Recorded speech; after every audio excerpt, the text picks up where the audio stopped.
HB for maths या चॅनेलमध्ये आपणा सर्वांचं मनपूर्वक स्वागत। आज आपण दोन चलातील रेषीय समीकरणे म्हणजेच linear equations in two variables याचा अर्थ दोन चलात आहेत म्हणजेच या समीकरणांमध्ये दोन चल वापरलेली असतात आणि लिनियर आहेत म्हणजेच रेषीय आहेत याचा अर्थ जर या समीकरणांचा जर आपण ग्राफ काढला आलेख काढला तर तो एक सरळ रेषा येतो, म्हणून ह्याला रेषीय समीकरणे किंवा लिनियर इक्वेशन्स असेही म्हणतात। आणि दोन चलात आहेत म्हणून ह्याला दोन चलातील समीकरणे असेही म्हणतात। आता ही जी दोन समीकरणं आहेत, दोन समीकरण सोडवावे लागतात आपल्याला, कारण दोन चल असतील तर आपल्याला दोन समीकरणांची आवश्यकता असते। एक चल असेल तर एका चलातील समीकरणे सोडवताना आपण एकच चल असल्यामुळे एकच समीकरण घेतो आणि ते सोडवून त्या चलाची किंमत काढतो। परंतु या उदाहरणांमध्ये किंवा या प्रकारच्या समीकरणांमध्ये दोन चले आहेत आणि म्हणून दोन चलांची आवश्यकता असते। याप्रमाणे तीन चलातील सुद्धा समीकरणे असतात आणि त्यावेळी तीन समीकरणांची आवश्यकता असते। तर आता आपण दोन चलातील समीकरणे सोडवणार आहोत आणि ही समीकरणे सोडवण्याची जी पद्धत आहे ती आहे क्रेमर्स पद्धत, म्हणजेच क्रेमर्स रूल। या पद्धतीने आपण हे समीकरण सोडवणार आहोत आणि ह्या समीकरणाची उकल म्हणजे सोल्युशन काढणार आहोत। याचा अर्थ आपण x आणि y या दोन चलांच्या किमती काढणार आहोत। आता ही पद्धत कशी आहे, हे कसं सोडवायचं ते आपण पाहूया। आता पहिल्यांदा ही जी दिलेली दोन समीकरणे आहेत, ही दोन समीकरणे आपण एकाखाली एक मांडले। 3x - 4y बरोबर 10 आणि 4x + 3y बरोबर 5 ही दोन समीकरणे आपण एकाखाली एक मांडून घेतलेली आहेत। हे आहे समीकरण नंबर 1 आणि हे आहे समीकरण नंबर 2। आता याच्यामध्ये आपल्याला क्रेमर्स पद्धतीमध्ये तीन निश्चयक काढावे लागतात आणि मग हे तीन निश्चयक कोणते कोणते काढायचे आहेत, तर पहिला आहे डी। तर पहिला डी हा निश्चयक आपण काढून घेणार आहोत। तर डी या निश्चयकाची किंमत कशी काढायची आहे, तर अगदी साध्या सोप्या पद्धतीने आपण जाणार आहोत। फारसा त्या सहगुणकांना A1 A2 B1 B2 वगैरे असं काही न म्हणता सिंपल आपण साध्या पद्धतीने सोडवणार आहोत। तर या ठिकाणी आपल्याला हे समीकरण आहेत जे x चे कोएफिशियंट्स आहेत म्हणजेच x चे सहगुणक आहेत। त्यानंतर हे जे आहेत ते y चे कोएफिशियंट्स आहेत आणि हे आहेत ते जे कॉन्स्टंट टर्म्स आहेत ते पुढे दिलेले आहेत आपल्याला। अशा प्रकारे आपल्याला हे सहगुणकांच्या जोड्या मिळालेल्या आहेत आणि आता ह्यांचा वापर करून आपल्याला डिटर्मिनंट म्हणजेच काय काढायचं आहे, तर डी ची किंमत काढायची आहे। आणि मग आता पहिल्यांदा बघा, हे जे दोन आहेत x आणि y ह्यांचे जे कोएफिशियंट्स आहेत ते घ्यायचे आहेत। तर हे 3 आणि 4 आणि इकडे आहेत -4 आणि +3। अशा प्रकारे ह्यांची मांडणी करून घ्यायची आहे आपल्याला। आता ही मांडणी करून घेतल्यानंतर आपल्याला ह्याची व्हॅल्यू काढायची आहे। मग ही व्हॅल्यू कशी काढायची, तर बघा = इन फर्स्ट ब्रॅकेट आपल्याला ह्यांचं काय करायचं आहे, तर क्रॉस मल्टिप्लिकेशन करायचं आहे, म्हणजे या दोघांचा तिरकस गुणाकार करायचा आहे। त्यानंतर या दोघांचा गुणाकार करायचा आहे। तर काय येणार आहे फर्स्ट ब्रॅकेट मध्ये 3 × 3 म्हणजेच 3 × 3 आणि पहिल्यांदा हीच जोडी अगोदर घ्यायची आहे हे पण लक्षात ठेवा। त्यानंतर minus, here is always minus, नेहमी त्या ठिकाणी वजा चिन्हच आहे। दुसरी जोडी आहे आपली कोएफिशियंटची -4 × 4 -4 × 4 आणि आता सिंपल आहे, एकांकी संख्या आहेत, आपण ह्यांचा गुणाकार करायचा आहे आणि चिन्हांच्या नियमाप्रमाणे बेरीज वजाबाकी करायची आहे। तर फर्स्ट ब्रॅकेट मध्ये यांचा गुणाकार आलेला आहे 9। नाव आता here minus and minus, therefore the sign will be plus आणि मल्टिप्लिकेशन त्यांचं आलेलं आहे 16 = 25, दॅट इज D = 25। हे आपल्याला फर्स्ट डिटर्मिनंट मिळालेला आहे, कॉन्स्टंट डिटर्मिनंट जो आहे तो या ठिकाणी आपल्याला मिळालेला आहे। आता दुसरा आपल्याला काढायचा आहे dx, दुसरा डिटर्मिनंट काढायचा आहे dx। मग आता हा dx कसा काढायचा, तर त्यावेळी काय करायचं आहे, तर x चे कोएफिशियंट्स आहेत त्याचा वापर आपण करायचा नाही। ज्यावेळी आपण dx ची व्हॅल्यू काढणार आहोत त्यावेळी आपल्याला काय करायचं आहे तर एक्सच्या कोएफिशियंटचा वापर करायचा नाही. मग ह्या उरलेल्या या कोएफिशियंटचा वापर करायचा आहे.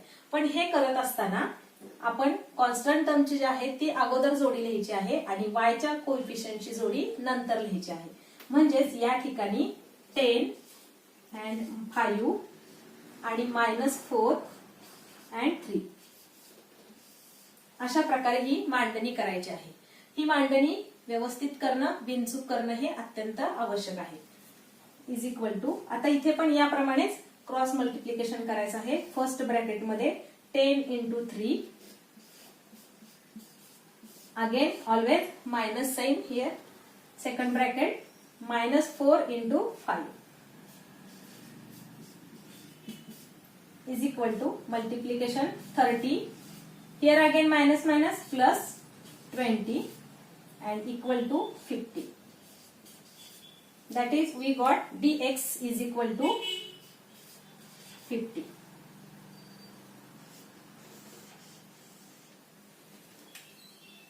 या ठिकाणी काय लक्षात घ्यायचं आहे एक महत्वाचं की dx ही व्हॅल्यू काढत असताना x चे कोएफिशियंट्स घ्यायचे नाहीत आणि हे जे उरलेले आहेत ते घेताना कॉन्स्टंट कोएफिशियंट्स अगोदर घ्यायचे आहेत आणि y चे कोएफिशियंट्स नंतर घ्यायचे आहेत. हे फक्त dx या डिटर्मिनंट साठी ही लक्षात ठेवायचं आहे.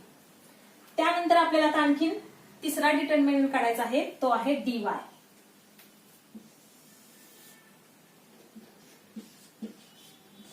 dy इज इक्वल टू आता dy जसं आपण dx काढत असताना x चे कोएफिशियंटचा वापर केलेला नाही तसं dy काढत असताना y च्या कोएफिशियंटचा वापर करायचा नाही. मग उरले कुठले हे x चे कोएफिशियंट्स उरले आणि हे कॉन्स्टंट कोएफिशियंट्स उरले म्हणजे 3 and 4 10 and 5.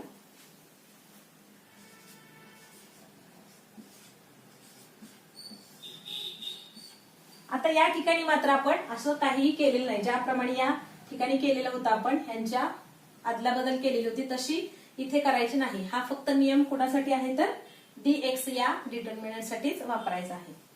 आता या ठिकाणी बघा परत 3 into 5 minus 10 into 4 cross multiplication करायचं आहे. हे करत असताना ह्या जोडीचाच पहिल्यांदा आपल्याला मल्टिप्लिकेशन करायचं आहे. पहिल्यांदा 3 into 5 आणि इज इक्वल टू 15 minus 40.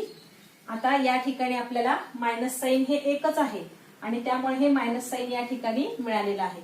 आधीच्या दोन ह्याच्यामध्ये मायनस मायनस प्लस या ठिकाणी सुद्धा मायनस मायनस प्लस असं साइन मिळालेलं होतं परंतु याच्यामध्ये आपल्याला ओनली मायनस साइन आणि मग is equal to minus 40 minus 50 is equal to 25 आणि मग dy हा जो डिटर्मिनंट आहे तो आपल्याला मिळालेला आहे -25. अशा प्रकारे हे 3 डिटर्मिनंट आपल्याला बिनचूक काढून घ्यायचे आहेत. कसे काढायचे तर सगळ्यात महत्वाचं दिलेले 2 इक्वेशन्स आपण एकाखाली एक लिहिले पाहिजे. त्यानंतर प्रत्येक कोएफिशियंटच्या जोड्या आणि चिन्हासह घेणं महत्वाचं आहे. त्यानंतर पहिला कोएफिशियंट काढलेला आहे d. त्यावेळी पहिली म्हणजे x चे कोएफिशियंट आणि y चे कोएफिशियंट्स आणि क्रॉस मल्टिप्लिकेशन करायचं आहे. सिंपल संख्या असतात आणि आपण बिनचूक चिन्हाचा वापर करून व्हॅल्यूज काढायच्या आहेत. त्यानंतर दुसरा डिटर्मिनंट आहे dx काढत असताना x चे कोएफिशियंट्स न वापरता हे कोएफिशियंट्स वापरायचे आहेत. याच्यामध्ये ही अगोदर घ्यायचे आहेत आणि y चे कोएफिशियंट्स नंतर लिहायचे आहेत. आणि तिसरा जो आहे आपला तो आहे dy काढत असताना y चे कोएफिशियंटचा वापर करायचा नाही आणि मग 3 4 and 10 and 5 या ठिकाणी आपण वापरलेला आहे आणि या प्रकारे आपल्याला dy इज इक्वल टू -25 ही व्हॅल्यू मिळालेली आहे. आता आपण तिन्ही डिटर्मिनंट काढून घेतलेले आहेत आणि आता आपल्याला प्रत्यक्ष x ची व्हॅल्यू किती आहे आणि y ची व्हॅल्यू किती आहे ते काढायचं आहे. तर आपण x इज इक्वल टू जो फॉर्म्युला आहे तो dx upon d dx divided by d. Then x is equal to dx ची व्हॅल्यू आहे 50 and d ची व्हॅल्यू आहे 25. So we got x is equal to 2. 25 दुने 50. Similarly y is equal to dy upon d, y is equal to dy upon d. Then y is equal to dy ची value आहे -25 and d ची value आहे 25.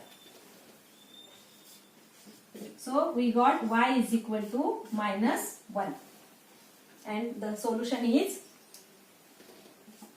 xy is equal to 2 and -1. The solution of this equation is 2 and -1. x is equal to 2 and y is equal to -1. अशा प्रकारे हे पहिले example आपण सोडवलेलं आहे. आता या पद्धतीने आपण दुसरे एक्झाम्पल सोडवूया. दुसरं एक्झाम्पल या ठिकाणी लिहिलेलं आहे. पहिले इक्वेशन आहे x + 2y = -1 and 2x - 3y = 12. तर x + 2y = -1 equation number 1 and 2x - 3y = 12 equation number 2. तर या ठिकाणी कोएफिशियंट आपल्याला पहिले जे इक्वेशन आहे त्याच्यामध्ये ओन्ली x आहे, तर त्याचा जो कोएफिशियंट आहे तो आहे आपला 1. तर या ठिकाणी आपण 1 घ्यायचं आहे आणि आता 3 डिटर्मिनंट्स काढायचे आहेत. तर त्यासाठी आपण काय करणार आहोत, हे जे आहे ते x चे कोएफिशियंट्स आहेत, हे आहेत ते y चे कोएफिशियंट्स आहेत आणि हे कॉन्स्टंट कोएफिशियंट्स आहेत. आणि यांच्या जोड्या योग्य प्रकारे जोड्या घेऊन आपण 3 डिटर्मिनंटची व्हॅल्यूज काढणार आहेत, म्हणजे 3 निश्चयक काढणार आहोत. तर पहिला आहे d = 1 2 and +2 and -3. हे दोन कोएफिशियंट्स म्हणजे x चे कोएफिशियंट्स आहेत आणि हे आहेत ते y चे कोएफिशियंट्स आहेत. दिस is x and this is coefficients of y is equal to first bracket 1 into -3 minus second bracket 2 into is equal to first bracket -3 and second bracket 4. So we got -7. 3 एके 3 पण हे मायनस साइन आहे, -3 हे वजा चिन्ह आहे, बेदुने 4 आणि -3 - 4 is -7 आणि we got first determinant d is equal to -7. म्हणजे d या निश्चयकाची किंमत मिळालेली आहे आपल्याला -7.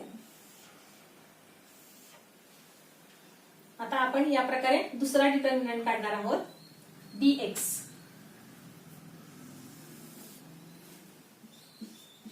dx is equal to या ठिकाणी घेत असताना x चे कोएफिशियंट्स आता घ्यायचे नाही, पण हा आहे तो -1 and 12 तो अगोदर घ्यायचा आहे आणि y चे कोएफिशियंट्स आहेत ते नंतर घ्यायचे आहेत, राईट साइडला घ्यायचे आहेत. तर -1 and 12 आणि +2 and -3. फक्त राईट लेफ्ट हे dx हा डिटर्मिनंट काढत असतानाच लक्षात ठेवायचं आहे. Is equal to -1 into -3 and -2 into 12. तर पहिल्या ब्रॅकेट मध्ये आता मायनस मायनस प्लस होणार आहे, प्लस 3 एके 3 म्हणजे 3 आणि हे मायनस साइन आहे -2 गुणिले 12 24 आणि आपल्याला मिळालेला आहे -21. त्यांची वजाबाकी 24 मधून 3 गेले 21, मोठी संख्या असल्यामुळे -21 आणि dx is equal to -21.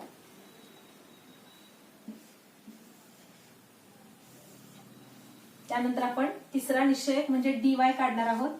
dy is equal to dy घेत असताना आता y च्या कोएफिशियंटची आपल्याला आवश्यकता नाही, मग x चे कोएफिशियंट्स आहेत 1 and 2 आणि हे आहेत -1 and 12.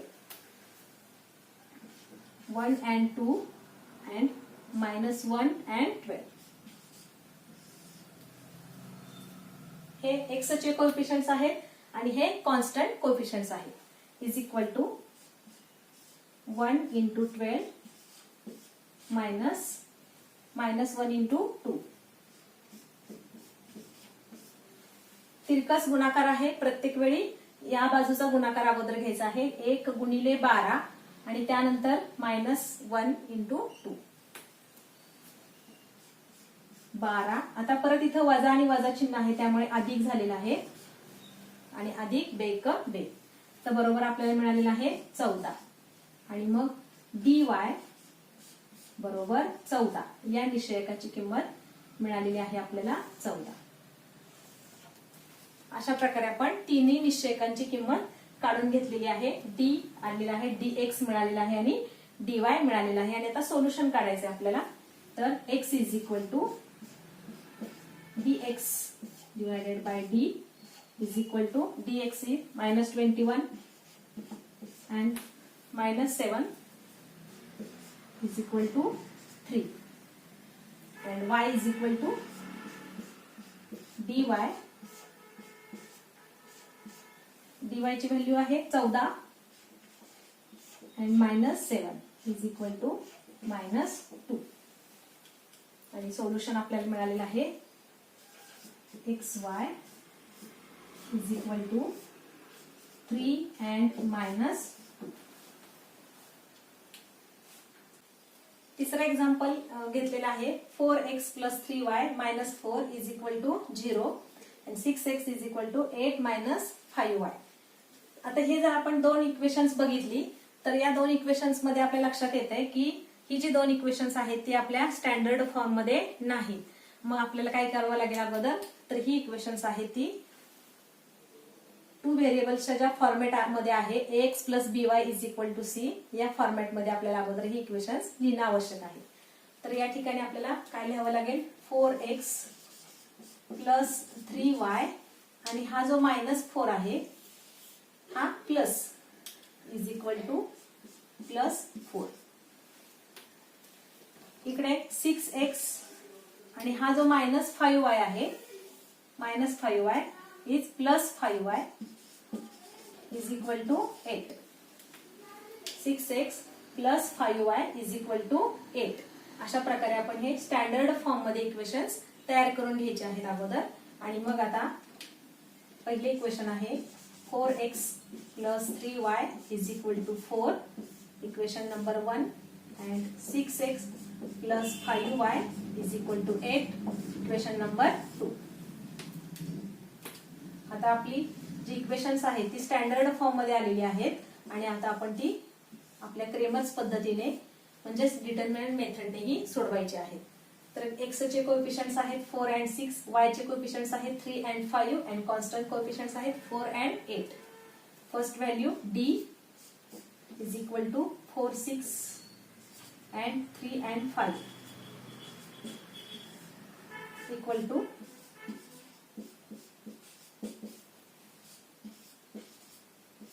3 into 6, 20 - 18 is equal to 2. That is d is equal to 2.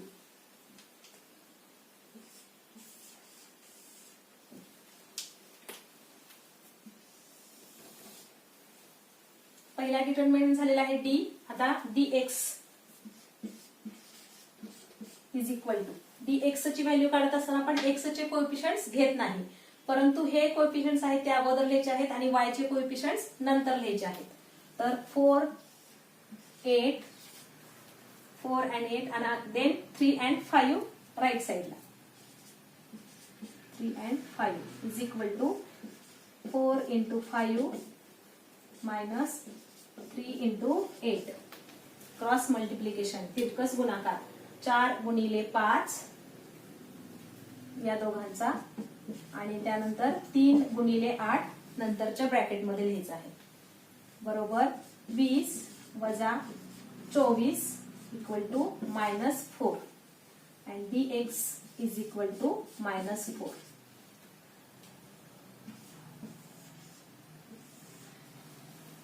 आणि आता तिसरा डिटर्मिनंट निश्चयक आहे dy.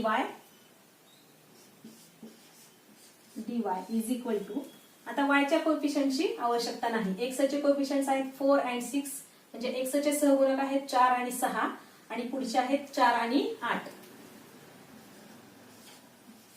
4 आणि 8. 4 × 8 वजा 4 × 6. 4 × 8 यांचा गुणाकार आणि त्यानंतर 4 × 6 बरोबर 32 वजा 24. तर बरोबर आपल्याला मिळालेलं आहे, म्हणजे पहिल्या ब्रॅकेटमध्ये आणि दुसऱ्या ब्रॅकेटमध्ये. तर यांचं उत्तर मिळालेलं आहे आपल्याला 8 and dy is equal to 8. तिन्ही निश्चित झालेले आहेत आणि आता x आणि y ची व्हॅल्यू काढायची आहे. x इज इक्वल टू, हा फॉर्म्युला तर सोपा आहे अगदी, dx by d equal to -4 and d ची व्हॅल्यू आहे 2 is equal to -2 and y is equal to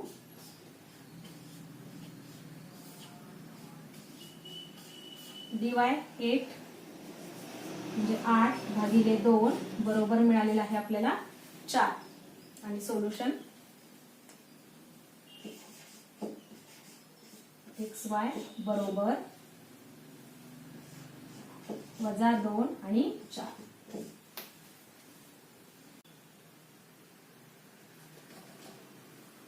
चौथा एक्झाम्पल आहे 2x + 3y is equal to 2 and second equation is x - y/2 is equal to 1/2. हे equation बघितलं तर हे आपल्या standard form मध्ये आहे, परंतु दुसरं इक्वेशन जे आहे हे मात्र आपल्या स्टँडर्ड फॉर्म मध्ये नाही. म्हणजे आहे परंतु या ठिकाणी काय झालेलं आहे, तर जे चल आहे, सहगुणक आहेत, ते थोडेसे वेगळ्या पद्धतीने दिलेले आहे. तर ते आपण आपल्या नेहमीच्या पद्धतीमध्ये लिहून घेऊया. त्यासाठी आपण काय करायचं, तर त्या इक्वेशनला 2 ने मल्टिप्लाय करायचं आणि त्यामुळं आपल्याला मिळणार आहे 2x वजा 2y छेद 2 इज इक्वल टू 2 छेद 2. म्हणजे 2 ने ह्या इक्वेशनला आपण गुणाकार करून घेतलेला आहे. 2 ने गुणल्यामुळे या ठिकाणी मिळालेलं आहे 2x, हे वजा याला 2y आणि हे छेदाचे 2 बरोबर 2 ने गुणल्यामुळे 2 एके 2 आणि छेदाला 2. अशा प्रकारे हे इक्वेशन मिळालेलं आहे. आणि मग हे जे आहेत अंश आणि छेद ते घालवल्यानंतर आपल्याला 2x - 1y is equal to 1 असं हे इक्वेशन नंबर 2 मिळालेलं आहे. आणि इक्वेशन नंबर 1 आहे 2x + 3y is equal to 2. This is equation number 1 आणि दिस इज इक्वेशन नंबर 2. हे सिम्प्लिफाय करून घेतलेलं आहे. सिम्प्लिफाय करण्यासाठी आपण या इक्वेशनला 2 ने गुणलेलं आहे. 2x 2y and 2 like this and this is 2. आणि सिम्प्लिफाय केल्यानंतर 2x - 1y is equal to 1 असं सिंपल फॉर्म मध्ये आपल्याला इक्वेशन आता मिळालेलं आहे. आणि आता नेहमीच्या पद्धतीने आपण क्रेमर्स मेथड वापरून ह्याचं सोल्युशन काढायचं आहे. 2x + 3y is equal to 2 and 2x equal to 1. तर x चे जे कोएफिशियंट्स आहेत ते 2 आणि 2 आहेत, y चे आहेत ते +3 अँड -1 आणि हे आहेत 2 आणि 1. As usual first d is equal to 2 and 2 and 3 and -1 equal to 2 into -1 minus 3 into 2. तर -2 -6 is equal to -8. So d is equal to -8 म्हणजे d बरोबर -8 ही व्हॅल्यू आपल्याला मिळालेली आहे.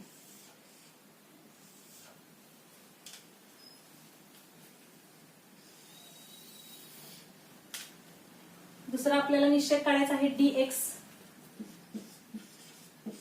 dx काढत असताना x चे घ्यायचे नाहीये, तर जो राईट साइडचा आहे तो अगोदर घ्यायचा आहे आणि जो लेफ्ट म्हणजे y चे कोएफिशियंट्स आहेत ते नंतर घ्यायचे आहेत. 2 1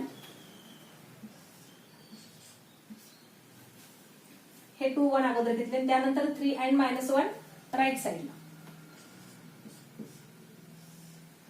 इथं मात्र हे आपल्याला अगदी कटाक्षाने लक्षात ठेवणं आवश्यक आहे.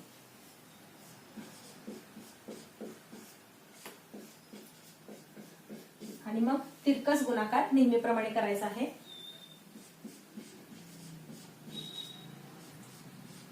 -5 तर dx बरोबर -5 अशी किंमत आपल्याला मिळालेली आहे.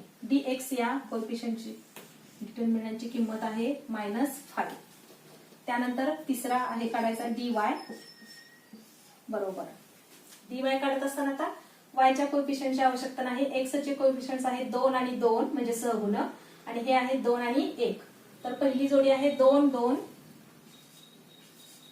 आणि ही आहे 2 आणि 1 बरोबर. परत तिरकस गुणाकार 2 गुणिले 1 वजा 2 गुणिले 2 बरोबर 2 वजा 4 बरोबर वजा 2. तर dy बरोबर वजा 2 ही किंमत मिळालेली आहे.